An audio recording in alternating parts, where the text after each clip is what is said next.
Have you ever wondered what secrets were buried after the flood, so dark, so terrifying, that even the angels dared not speak of them again? What if I told you that the true horror didn't end with the giants being destroyed, but began with the women who gave birth to them? These were no ordinary women. They were the ones who chose desire over obedience, passion over purity. They fell in love with beings from another realm, fallen angels who had defied God himself. And for that choice, they paid a price no one speaks of, until now.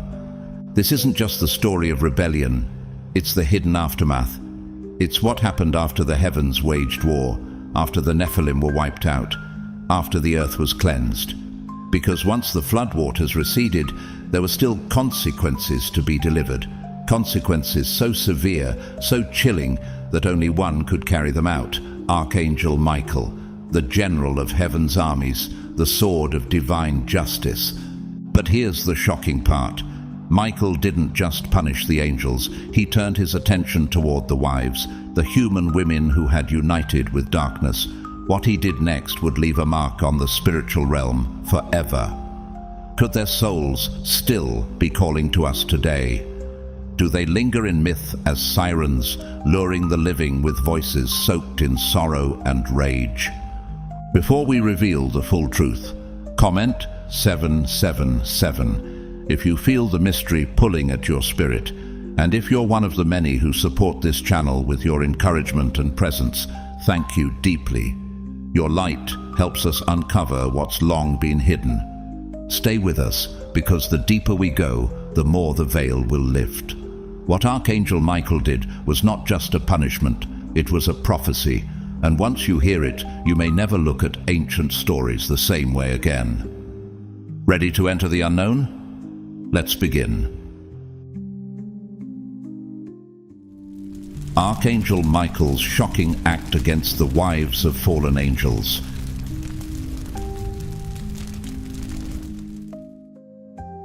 Have you ever heard the saying that one glance can change the course of destiny?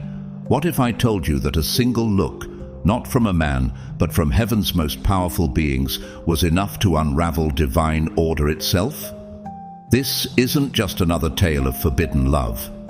This is the greatest tragedy of love at first sight ever recorded, one so serious it shook the balance between heaven and earth. Up in the heavenly realms, all was pure, orderly, and radiant.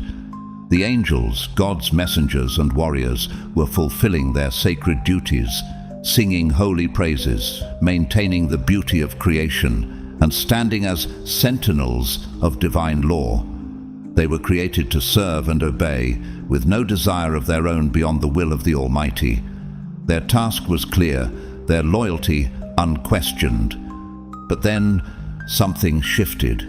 One day, as they cast their gaze downward from the heights of heaven, their eyes fell upon earth. What they saw wasn't chaos or sin, at least not yet. What they saw was beauty, but not the type of beauty they were used to. It wasn't the perfection of celestial beings or the glory of stars. It was human beauty, imperfect, vulnerable, real, and it captivated them.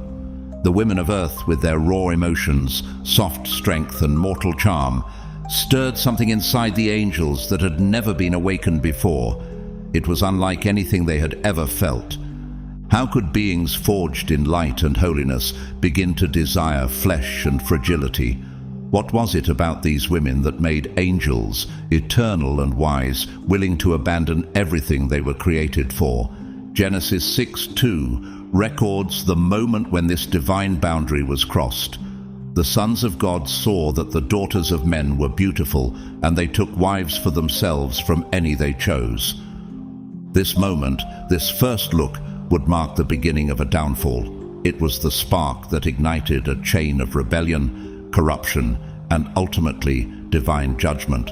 But the deeper question remains: if even angels can fall because of desire, what does that say about the power of human love and the dangers of loving outside God's will?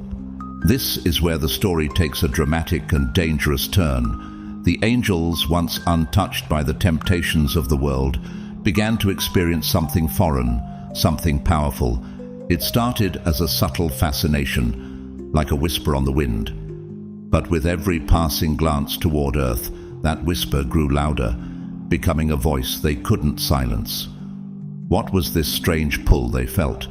Why did it awaken such longing in beings who were created to be above desire?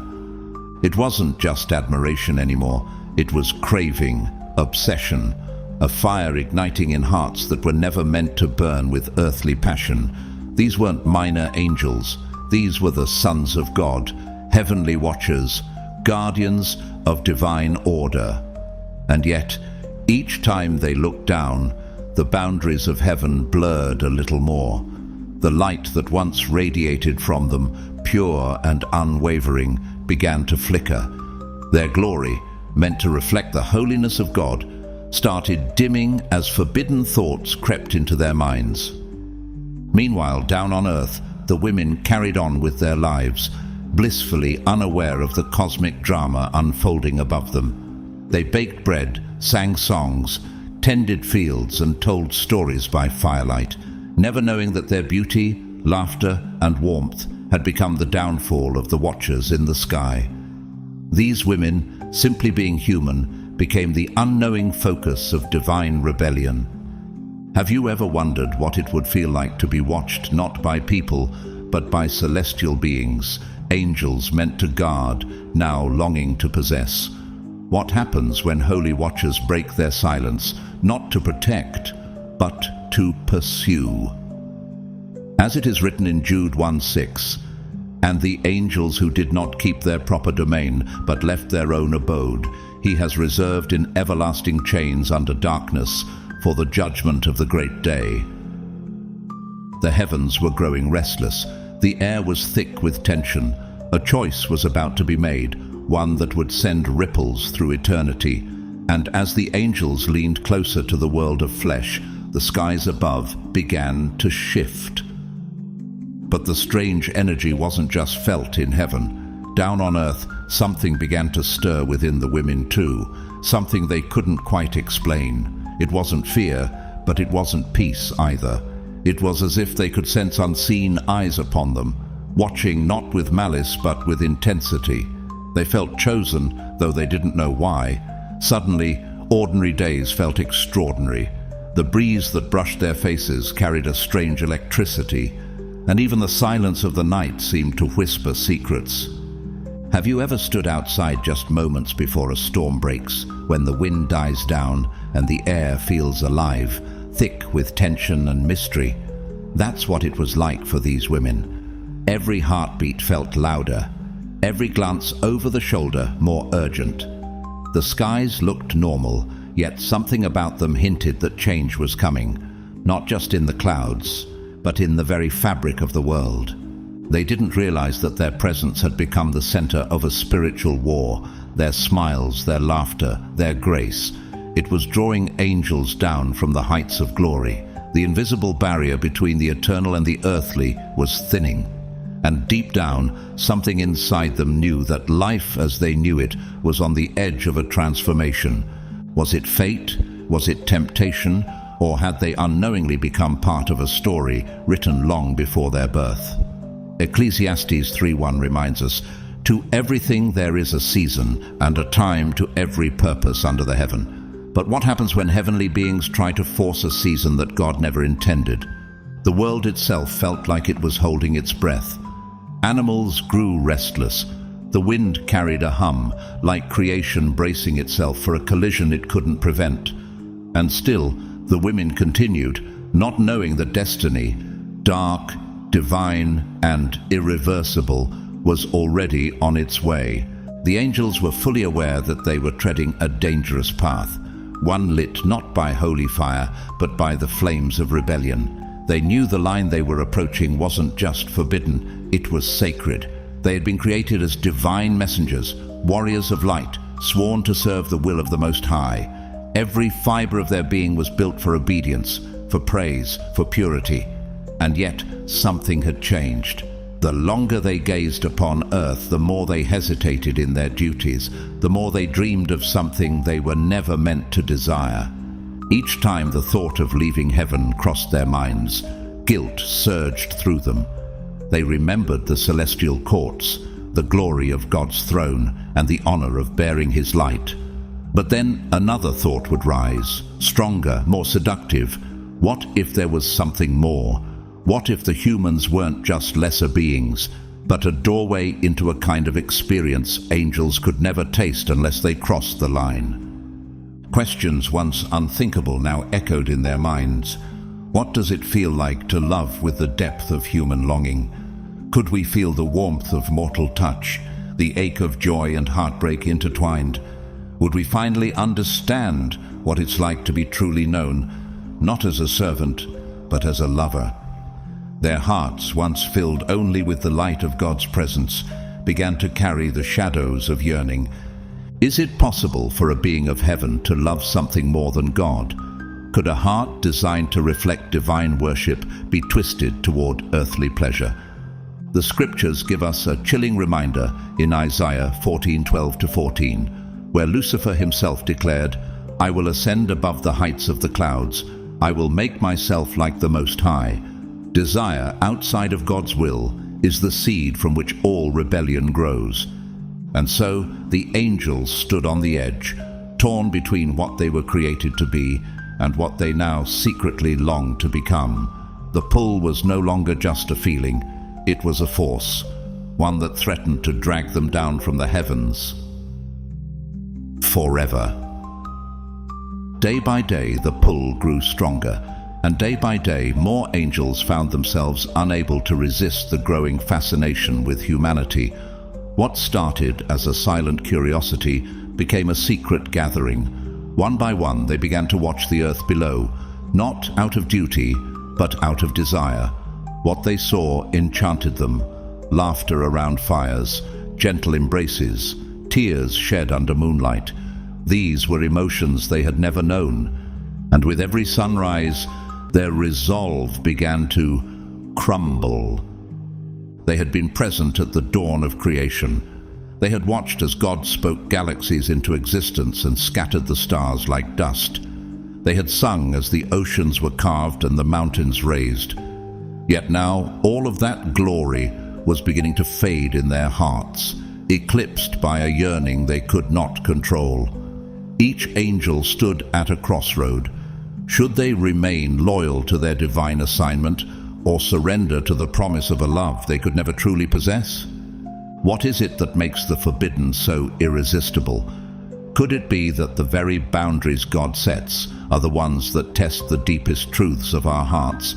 Heaven and earth were never meant to intertwine this way. The realms were designed to remain separate, each with its own laws, its own purpose.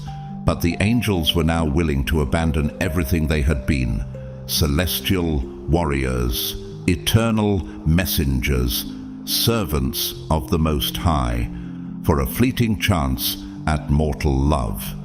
Could they even understand the cost? This was no small decision. This was not an act of curiosity. It was an act of rebellion. The book of Enoch tells us that 200 angels gathered together, led by a being named Semjaza, and they made a pact. They swore an oath, bound by fear and desire, that they would descend to earth together, so that none of them would face judgment alone. But judgment was inevitable. Their choice would not only change their destiny, it would change the world. It would give birth to giants, to destruction, to the rise of wickedness that would make God himself grieve over creation. As it says in Genesis 6:5, "The Lord saw how great the wickedness of the human race had become on the earth, and that every inclination of the thoughts of the human heart was only evil all the time." The heavens were about to shake. The earth was about to groan under the weight of corruption, and those angels, so captivated by human beauty, were about to learn a truth that echoes through eternity. No matter how compelling the reason may seem, some divine laws are never meant to be broken. The moment these angels, no longer messengers of God, but now outcasts, set foot upon the earth, a strange enchantment rippled through the natural world. But this wasn't the kind of magic that brings healing or hope. This was something far more dangerous. It was the kind of beauty that doesn't lift you up, but pulls you under like a riptide. Imagine the most breathtaking person you've ever seen. Now imagine 1,000 times more radiant, more flawless, more unearthly. That's what they looked like. But their beauty wasn't just visual, it was supernatural. They didn't walk like men. They moved as if gravity no longer applied to them, gliding through air with impossible grace. Their voices didn't sound human either. When they spoke, it wasn't speech. It was melody, pure and seductive, resonating not just in ears, but in souls. And the light, they didn't just reflect it, they wore it. Their presence made everything around them fade into dullness.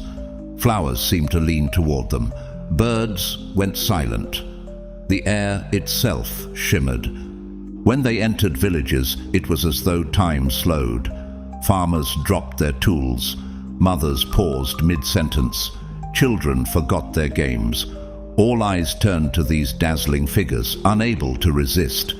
Looking at them was like staring into the sun, so brilliant it hurt, and yet no one could turn away. The women who saw them felt something awaken within, an ache, a hunger, a fire that had no name. This wasn't ordinary attraction. It felt like destiny, or a spell.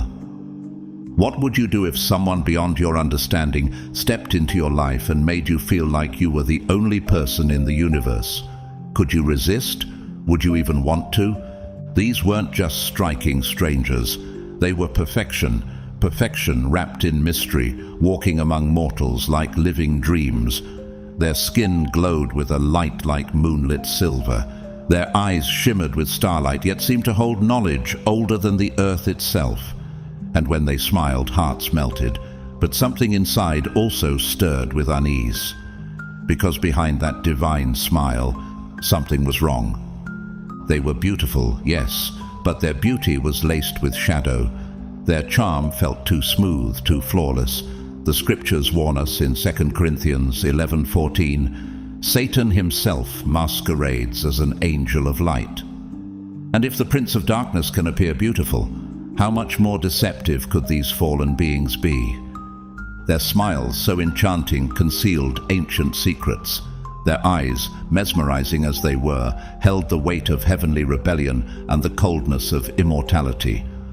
The women they approached felt drawn like moths to a flame, caught between awe and helplessness.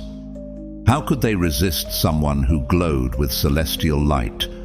Someone who knew their thoughts, their fears, their longings without needing a word spoken. Someone who offered them not just attention, but promises. Impossible, intoxicating promises that no human man could ever match. But deep down, the world itself seemed to flinch. Nature knew, heaven knew, and soon even the women who fell for them would learn. This was no fairy tale. This was the beginning of something dark, something that heaven would not let stand. But here's where the story begins to truly unsettle the soul. The frightening part wasn't just what the angels had done. It was what began happening to the women. The longer they stayed near these fallen beings, the more they started to change.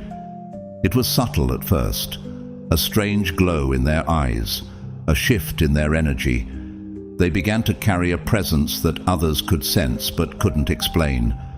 It was as if the divinity the angels once held had begun to seep into them, altering them, body, mind, and spirit. They no longer saw the world the same way. Daily life, which once brought comfort and meaning, now seemed hollow and dull. The touch of a human husband, the rhythm of an earthly routine, none of it satisfied them anymore. They had tasted something forbidden, and now they were forever changed. Normal men seemed small, insignificant. Their eyes, once open to simple joys, were now fixed on something far more dazzling and dangerous. Was this love or possession? Were these women truly chosen or simply being used? The fallen angels knew exactly what they were doing. They didn't pick at random. From the heights of heaven, they had already marked the ones they desired, the most radiant, the most alluring, the ones whose spirits shone bright even in the darkness of earth. And once they arrived, they used all their powers, divine knowledge, charm, the illusion of perfect love, to become everything these women had ever dreamed of. They whispered promises only angels could know. They became the embodiment of fantasy. But what appeared like a dream was, in truth, the opening act of a nightmare. It looked like romance, it felt like destiny, but in reality it was a divine violation. Each time one of these celestial rebels took a woman as his wife, the fabric of the universe trembled, heaven felt the breach, earth felt the consequence. These were not mere marriages, these were unholy covenants, forged without God's blessing, built on disobedience and desire, and the ripple effects reached far beyond what anyone could see. Genesis 6:4 gives us a chilling glimpse. The Nephilim were on the earth in those days, and also afterward, when the sons of God went to the daughters of humans and had children by them. They were the heroes of old, men of renown. But what kind of heroes were they? Were they saviors or monsters? Because the true horror was still to come. The children born from these forbidden unions were not ordinary. They were giants, titans, beings with power that no human could control and no angel could redeem. These offspring, half angel, half human, would turn the world into a place of chaos and terror. And so, the question remains, what happens when divine beings cross sacred lines? When love becomes lust and blessings become curses? The answer lies in the next chapter of the story, where these children, the Nephilim, rise from the wombs of mortal women and bring upon the world a darkness that even heaven can no longer ignore. Now let me reveal the terrifying truth about the offspring of these forbidden unions, the Nephilim. These were not ordinary children. They were the cursed fruit of angelic rebellion and human vulnerability. From the moment they took their first breath, it was clear they did not belong to either world. They were too large for cradles, too strong for swaddling clothes, and they did not stop growing. Their bodies surged with power, and their hunger grew just as fast. Imagine a child born from divine power and human flesh, a being whose growth didn't slow with time, but accelerated. These weren't just big kids, they were giants towering over trees, their shadows swallowing entire streets. When a Nephilim walked, the very earth trembled beneath their massive feet. When they cried, the sound echoed like thunder rolling through mountains. When they shouted in rage, villages heard it from miles away. They were terrifyingly strong, strong enough to tear through stone walls, to uproot forests, to crush armies without effort. But their strength was only half the danger. These giants inherited their father's celestial abilities, strength, perception, power, but none of their divine restraint. And from their mothers they gained emotion, jealousy, pride, anger, without the human conscience to tame it. Imagine the emotional outburst of a toddler. Now imagine that toddler the size of a house, with the strength to level cities. This was not fantasy. It was a waking nightmare. The world was suddenly home to beings too powerful to control and too immature to understand mercy. Have you ever wondered what it would be like to live in constant fear, not of storms or wild beasts, but of your own neighbor's children? Entire cities lived in dread of the Nephilim. People whispered their names with trembling lips, hoping not to draw their attention. Farmers abandoned their fields. Fishermen stopped sailing. Markets closed. No one wanted to be seen when the giants came, and the Nephilim came often. They took what they wanted without apology. They ate what they saw, livestock harvests, even people. Nothing was sacred, nothing was safe. Some grew as tall as towers, others wide as the gates of cities. But worst of all, they weren't mindless. They were intelligent. They could speak, reason, plot, and with that, cunning came cruelty. The Book of Enoch paints a chilling picture of this era, saying, "They consumed all the acquisitions of men, and when men could no longer sustain them, the giants turned against them and devoured mankind." It was more than destruction. It was judgment unfolding in slow, terrifying motion. The Nephilim were not merely a threat to villages. They were a threat to the balance of creation itself. Heaven watched in sorrow. The earth groaned beneath their weight. And God prepared his response. Because something this unnatural could not go on forever. High above the chaos, seated on the throne of eternity, God looked down upon the earth he had once called very good. But now, that good creation was unraveling. The harmony he had spoken into being was being drowned out by the sound of fear and bloodshed. What he had formed with his hands was now being crushed under the feet of giants who were never meant to exist. The Nephilim, the cursed offspring of rebellion, had turned earth into a battlefield of shadows and sorrow. And the ones suffering most were the very people God had breathed life into, his beloved humans. Each day, the cries of the innocent rose like smoke to heaven, mothers hiding their children, villagers abandoning their homes, prayers whispered through tears, asking if anyone would come, asking if heaven still cared. And God heard every cry. He saw every injustice. The giants thought themselves unstoppable, but the Creator was not blind. His anger, though slow to rise, began to burn like a righteous fire. Judgment was stirring. That was when heaven's most powerful warriors prepared to descend. The archangels, beings of immense might and unwavering loyalty, were summoned to war. Michael the commander, Gabriel the messenger, Uriel the flame of truth, Raphael the healer turned warrior. These were not just celestial figures of peace. They were generals forged in the fire of divine justice, but even they knew this would not be like any battle fought before. They weren't facing demons or fallen spirits alone. They were going up against creatures born with angelic blood, hybrids of heaven and earth, packed with power, driven by chaos and wrapped in flesh. And they were everywhere. The Nephilim were not scattered. They had multiplied. They had claimed dominion. The earth had become their playground, and humanity their prey. Could even heaven's mightiest stop what had now grown so far out of control? The archangels gathered their forces, brilliant legions that stretched across the skies. But they didn't move quickly. This was not a battle they could charge into blindly. Every step was planned, every strike calculated. They had to fight not only with strength, but with the wisdom of heaven itself. The Nephilim were cunning, they were fast, and they were angry. But here's the thing about serving the Most High.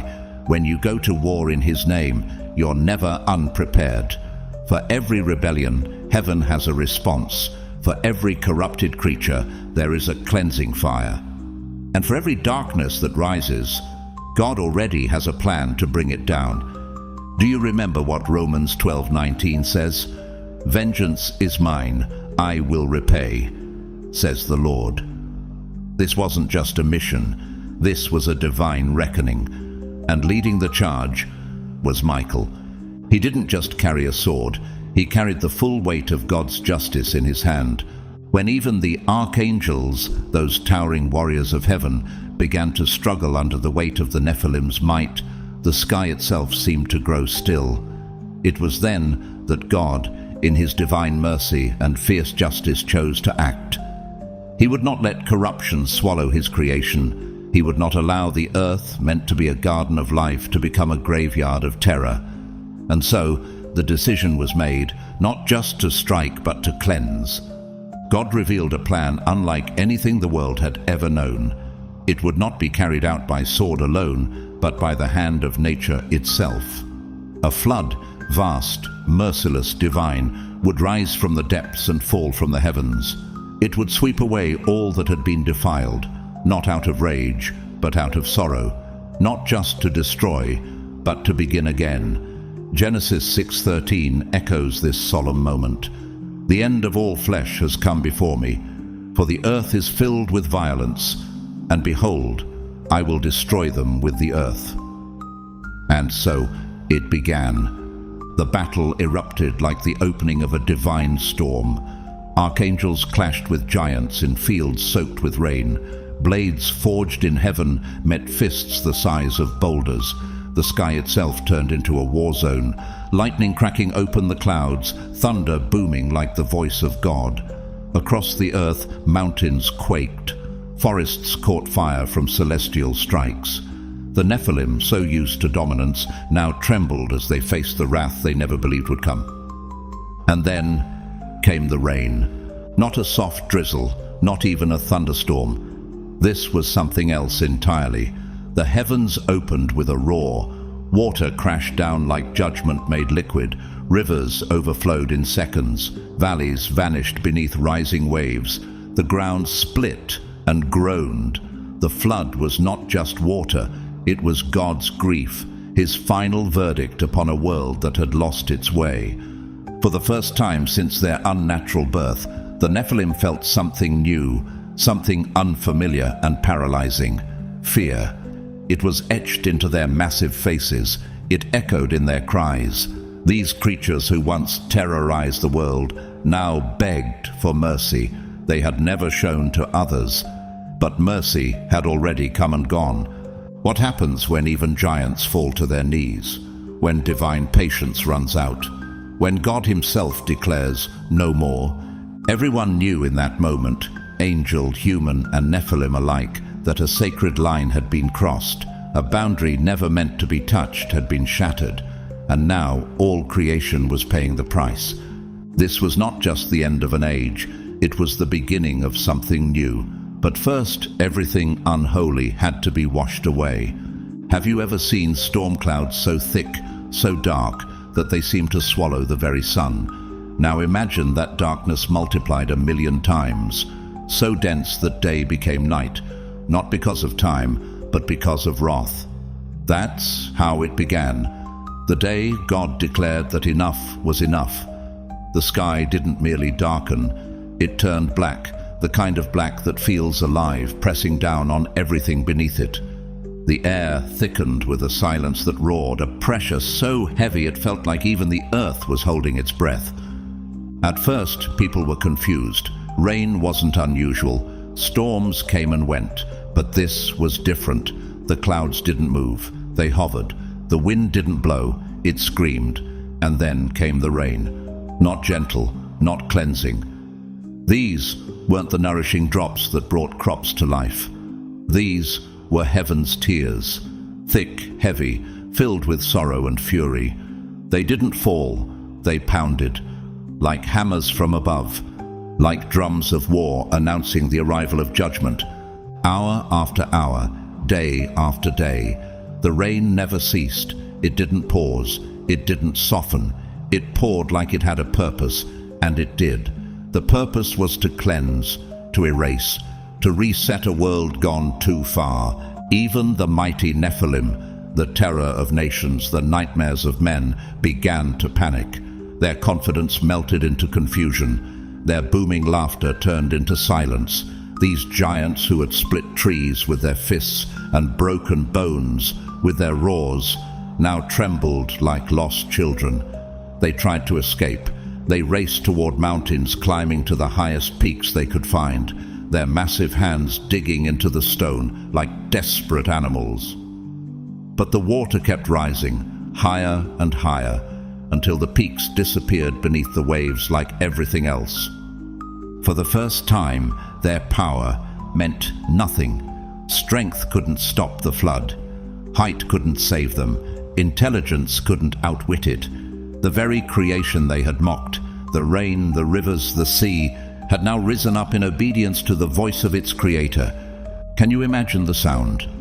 The screams of men, women, children. The guttural cries of the Nephilim. The helpless sobs of those who had laughed at Noah, who had mocked the warnings, now crying out for mercy when mercy had already closed its door. And the fallen angels, those once glorious beings who had caused this ruin, watched it unfold, trapped between heaven and earth, powerless to stop what they had set in motion. Their children, their pride, their legacy, drowning. Their rebellion, once bold and beautiful, now lay shattered beneath waves that no wing could lift, no spell could calm. This was not mere rain, this was divine reckoning. As it says in Genesis 7:11 through 12, all the fountains of the great deep burst forth, and the windows of the heavens were opened, and rain fell upon the earth 40 days and 40 nights. The waters rose, but they did more than submerge. They silenced, they cleansed, they mourned. And in that terrible silence, one truth echoed louder than any thunder. When God moves in judgment, no power in heaven or earth can stand against him. Amidst the screaming winds and thunderous skies, while the earth drowned under the weight of divine judgment, there was one vessel untouched by destruction, Noah's Ark. It floated like a flickering flame in a world gone dark, a lone survivor amid a sea of sorrow. Inside, Noah and his family huddled with the animals, each heartbeat echoing with the sound of crashing waves. Imagine what it must have felt like to sit within those wooden walls, knowing that outside, the entire world was being torn apart. The ark groaned and swayed as the water lifted it higher and higher. The storm didn't whisper, it roared, shaking the very foundations of creation. Yet, in the midst of chaos, the ark held firm, because this was more than a boat. It was a covenant, a symbol of God's faithfulness to the few who remained righteous. But even inside that refuge, they weren't deaf. The cries of the dying pierced through the rain, the desperate screams of people pounding on the outside of the ark, begging to be let in, parents calling for their children, friends shouting for forgiveness. But the door, sealed by God himself, would not open. Genesis 7:16 reminds us, "Then the Lord shut him in."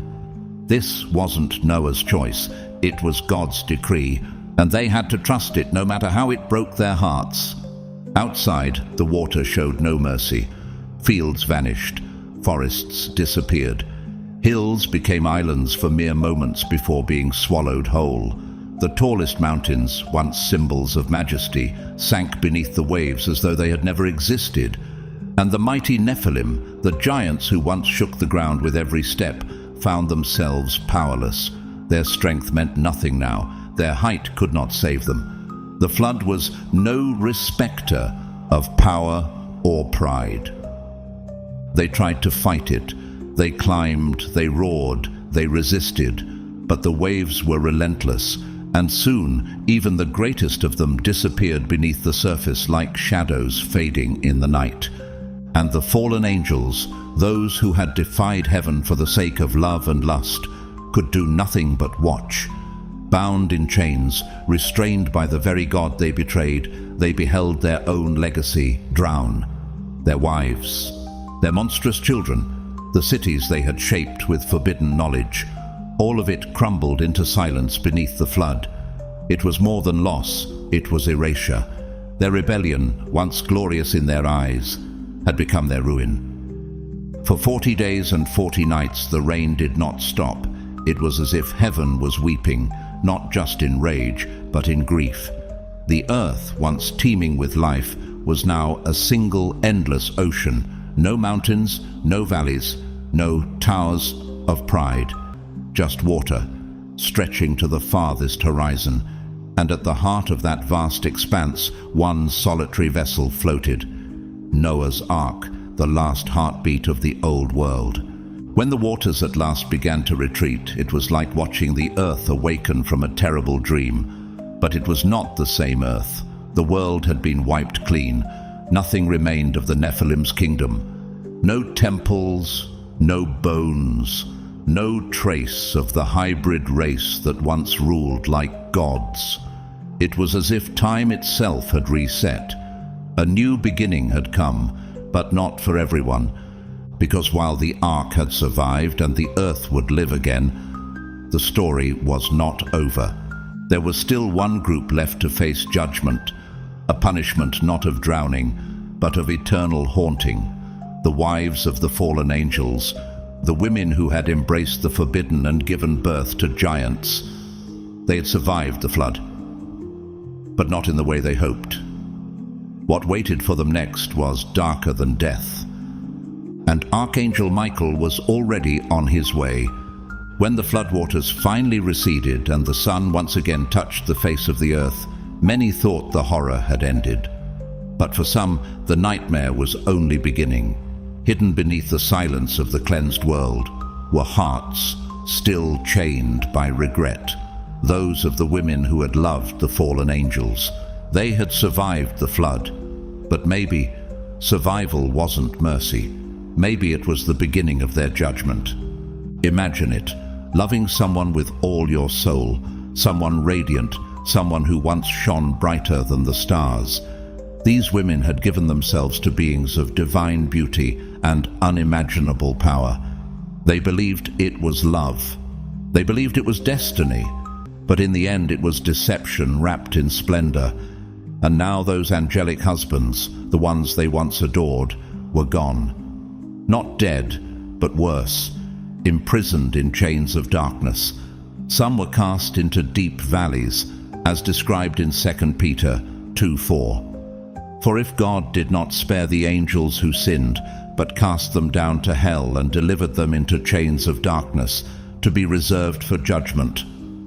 Others were sealed away in spiritual realms, trapped until the final day of reckoning. They couldn't return, couldn't speak, couldn't even offer a final touch of comfort. Their arms, once wrapped around their wives, were now bound by divine command. And so the women were left to face the wreckage of what they had helped create, alone, heartbroken, haunted.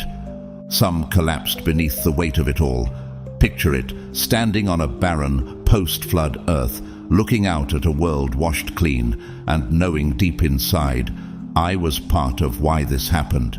The guilt was crushing. Every tree uprooted, every soul lost, every child swallowed by the water. It echoed back to their choice. Their love, once intoxicating, now tasted of ashes. They fell to the ground, not out of ritual, but out of despair. Some screamed into the silence, others whispered prayers, voices cracking with pain. They begged God for mercy, sobbing until their throats went raw and their eyes burned dry. But was it enough? Can forgiveness find its way to a heart that helped spark the greatest judgment since Eden? Can love truly blind someone to the point of inviting a curse over all creation? Even heaven looked on in silence, because while the world had been cleansed, the story of these women was not yet over. What would become of them, those who bore giants, who danced with angels, who wept at the edge of eternity? The answer would come not through a second flood, but through fire, because Archangel Michael had not yet finished heaven's command. But not every woman knelt in sorrow, not every heart broke under the weight of what had been done. Some, like Nama, refused to bow. Nama, the name itself carried the sound of silk and fire. She had once been praised for her beauty, her charm, her mesmerizing voice. Even the angels had noticed her above all others. But her beauty had become her weapon, her pride had become her armor, and even after the flood wiped away the world she helped unravel, Nama stood tall, unrepentant. She wore her guilt like a gown, but not out of shame. It was woven of defiance. She had drunk deeply from the cup of forbidden power and liked the taste. She had used her allure not just to charm the angels, but to lead other women down the same path.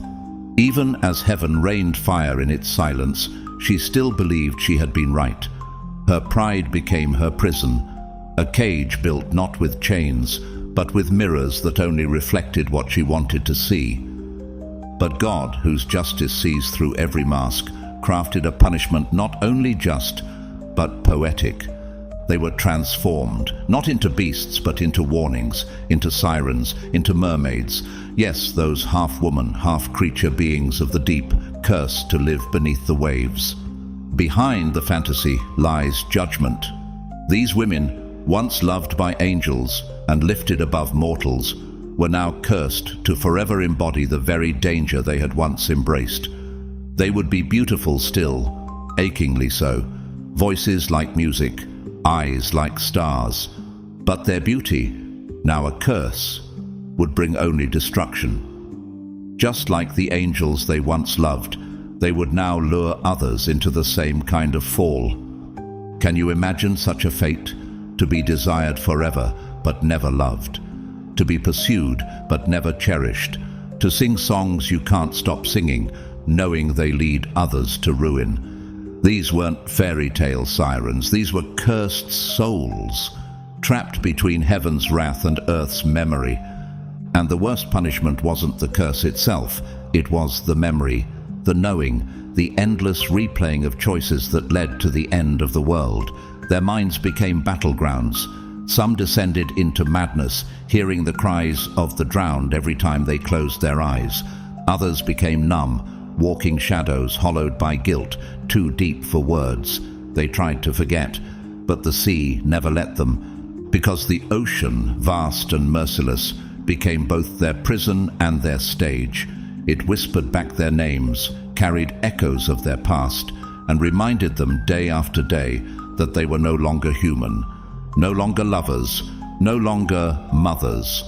They were reminders, warnings, living consequences of a love that crossed divine boundaries. The Book of Jude hints at such eternal fates for those who abandon their place.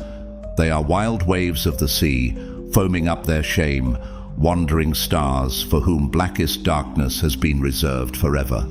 What more fitting image could there be? And so Nama and the others wander still, hidden in story, felt in storms, heard in the lonely cries of the sea. And what of the fallen angels, the ones chained in spiritual prisons, sealed away in the deepest darkness? Their bodies were bound, but their awareness remained wide open. That was part of the punishment. They weren't spared from the agony of consequence. In fact, they were forced to witness it. Every cry, every scream, every broken moment of the women they once loved. They felt it, not just saw it, they sensed it. The sorrow, the madness, the slow unraveling of minds gripped by guilt. It wasn't just painful, it was torment beyond words, and they could do nothing, not whisper comfort, not reach out, not even close their eyes. They had chosen rebellion, and this was their harvest. Meanwhile, the angels who had remained faithful, those who had refused to give in to temptation, were given a sacred charge. No longer just messengers, no longer just warriors. They became watchers over a wounded earth, guardians of a world that had tasted both heaven's glory and heaven's wrath. It was their duty now to make sure such defiance would never take root again. From their new posts they observed everything. They watched the seas where the sirens still sang, their songs haunting, beautiful, deadly. These sirens were once their sisters-in-law, part of a forbidden family tree that heaven would never fully embrace. The faithful angels did not interfere. They could not, but they listened, and they remembered. They also watched humanity rise from the ashes, tentatively, painfully, village by village, garden by garden. The people tried to forget, but the memory of the flood lingered like smoke after fire. Stories passed from father to son, mother to daughter, about giants, angels, and a sea that swallowed the earth. No one ever told the full truth, but no one ever completely let it go. It was a new chapter, a rebirth. The world had been washed clean, but clean does not mean unscarred. The faithful angels, once bold and radiant, now stood in quiet reverence. They had learned, they had seen, they had witnessed firsthand what happens when divine beings cross into human desire. And so now they kept their distance, not because they stopped caring, but because they now understood the cost. They watched from the edge of glory, hands folded, hearts guarded. Some lines are etched in eternity. Some boundaries are not merely laws. They are warnings written into the structure of the universe itself. And the angels remembered the lesson, a lesson soaked in rain, echoed in thunder, etched in sorrow. No matter how beautiful the temptation, no matter how powerful the emotion, there are places even angels should never go. So now you know, the story didn't end with the flood. The world may have been washed clean, but its echoes still ripple through time. The sirens still sing, the fallen angels still grieve in silence, and heaven still watches, remembering the day love turned to rebellion, and rebellion turned to ruin. This tale isn't just a piece of forgotten mythology or a warning buried in ancient texts. It's a mirror, a reminder that the choices we make, even out of love, carry consequences that can reach far beyond ourselves. It asks us the same question those angels once ignored. What are you willing to give up in pursuit of something forbidden? And what happens when it's too late to turn back? If this story moved you, made you feel something deep in your spirit, or revealed a truth you hadn't seen before, I invite you to comment 777 below to let us know you're awake and watching. Your voice matters here. Thank you to every single one of you who supports this channel through your likes, shares, and subscriptions. And a heartfelt thank you to those of you who give through super thanks. Your generosity helps us keep sharing these truths with the world. But even if you've never given, know this: we are still grateful for your presence, your time, and your spirit. Don't forget to like this video, subscribe to the channel, and share it with someone who might need this story today. Let them know the flood wasn't the end, it was just the beginning of something far greater. May you walk in wisdom, guarded by truth. May you recognize the sirens in your own life and have the strength to walk away. And may God bless you, protect you, and remind you always that some boundaries are sacred and some love is worth waiting for. Stay safe, stay faithful, and stay chosen.